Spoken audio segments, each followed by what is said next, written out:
Veneto Macchine. Food Technologies. Presentiamo la nostra friggitrice automatica per prodotti panati.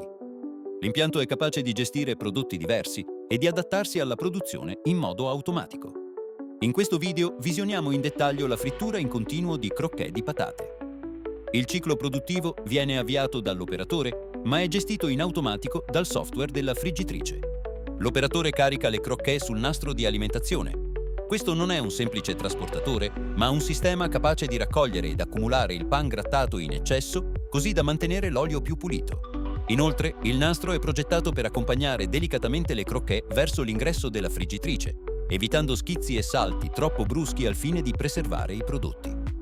La velocità del nastro è sincronizzata con quella della friggitrice, così da evitare accumuli in ingresso alla macchina e garantire un flusso regolare e costante. I nastri interni alla friggitrice si regolano in automatico all'altezza corretta per mantenere i prodotti opportunamente guidati e completamente immersi. La gestione dell'olio è automatica. Temperatura, livello costante, qualità controllata. Il risultato è una frittura uniforme, ripetibile e continua, perfetta anche per grandi quantità. Le crocchè vengono scolate in automatico e messe a disposizione dell'operatore per i processi di controllo e confezionamento.